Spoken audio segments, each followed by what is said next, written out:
Hey, thanks for watching this video. What the F is the process of buying and selling a home at the same time? It's kind of a crazy question, right? It sounds like it's an easy thing to do. I can assure you it's a lot of moving parts to it. But for agents like myself, in the business 20 years, thousands of homes sold, hundreds of five-star reviews, we do this day in and day out. It seems pretty seamlessly. But for a lot of people, it's definitely intimidating. They don't know how they can do it. And it kind of like, man, how do I even do this process? Because I want to sell and I want to buy, but I don't want to be homeless. So how do we do that? Okay. So that's what this video is based on.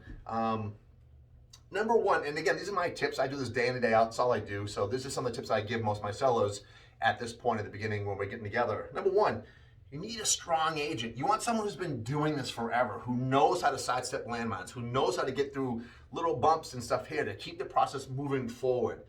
You want a competent agent. An agent knows how to determine a good offer from a bad offer, who the good agents are and who the bad offer agents are, who's the good mortgage brokers, who's the bad mortgage brokers. These all are a big part of you getting your home sold and keeping this transaction bulletproof so that you can buy the home as well. And you have to make sure you have a solid offer in your home so that a good agent is not only going to help you price your home properly, get it staged, get everything gone up. It's going to help you determine the good offers that come in and then have his whole force of referrals for you if you need it, which is part two.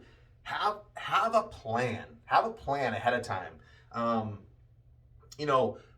If we go with you, who's the mortgage broker going to be? A good agent's going to know who the most respected mortgage broker in the area is going to be, and they're going to refer him to you because when we go to make an offer, we got to make sure that the people taking your offer feel comfortable that you have a good broker working for you and a good mortgage broker. Who's the lawyer going to be in the deal? A lot of agents want to know up front. When I submit an offer, I tell everyone that up front. Here's the mortgage company. Here's the lawyer. Here's the home inspector. And we use reputable people so people know when they take our offer, it's a solid package. And again, it's very difficult to get in a hot market like today, to get your offer accepted with a contingency of selling your home.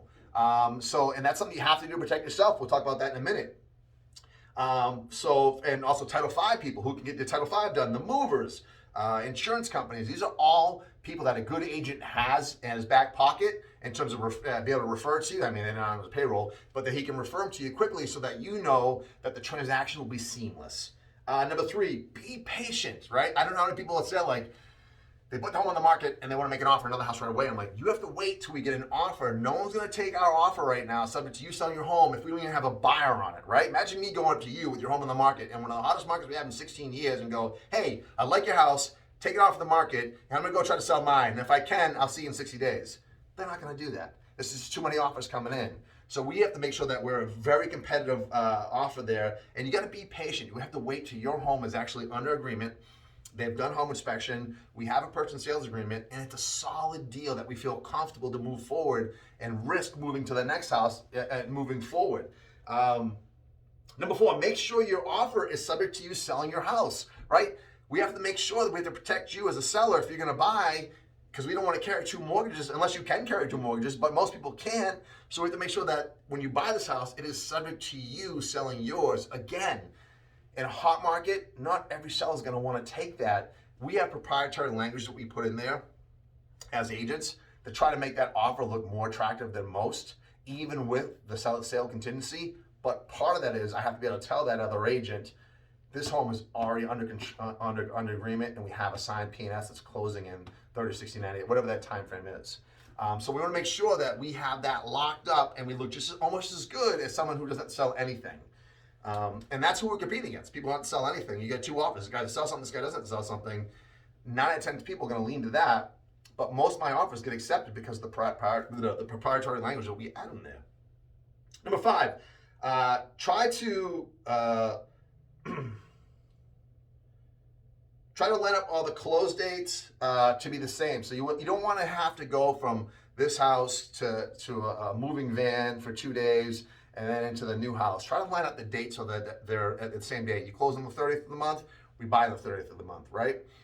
Make sure that you have the power company's gonna have everything shut off. The title company is gonna have the title done. The appraisal is done. The insurance is done. The mail switched over. These are all sort of things. Oil reading's done. There's no more oil being delivered.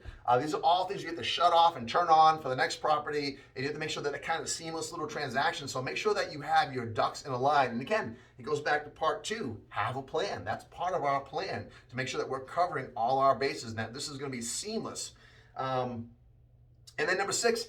Be open if they have to. If you're buying new construction, you may have to be open to temporary housing because look, we don't know what's gonna happen in this market. It could crash tomorrow. You want to get as much money for your house as possible. So if it comes down to it and your home is sold and you're waiting for a house to be built and there's a 90-day gap, be open to temporary housing because if you try to make the buyer wait 90 days, they may not. Now it's a hot market, they may, but 9 out of 10 times they're afraid their rate lock's gonna change and they won't be able to do that, so they won't wait. So be open to temporary housing, sell that house. And sometimes people, you might even want to sell your house, rent, and then buy. Then you can buy non-contingent. If it's super, super, super hot, where no one's taking contingencies, that's the only other way around it. Or you do a bridge loan. And some companies are still offering that, where you can carry 2 loans at the same time, but it's very tricky and very difficult. And only, I think, 1 or 2 companies in the whole entire area actually even offer it. So there are some options there in terms of, how is this process and how do we get it done? I tell you, hands down, the biggest part is having someone who's done it all the time. They're gonna be able to guide you through the process, map everything out, and walk you through the steps you need to do every step of the way. A lot of my sellers are my buyers. So this year alone, I've probably done 20 of these where people have sold and bought at the same time. So it's someone who does it every day and day out, it's easy. If it's your first time as an agent selling a house, or even your 20th time, it can get frustrating and people's temper flare up and it can get tricky, and if you don't know what to do, you're certainly not doing yourself a good service. So anyways, watch for more tips we put in here. You guys hit the subscribe button and don't forget to leave a comment. If you have some questions or you have a topic that you weren't covered, I'll try to answer it, and if I can't, I'll make a video about it. Anyways, again, my name is Deric, 508-326-5320.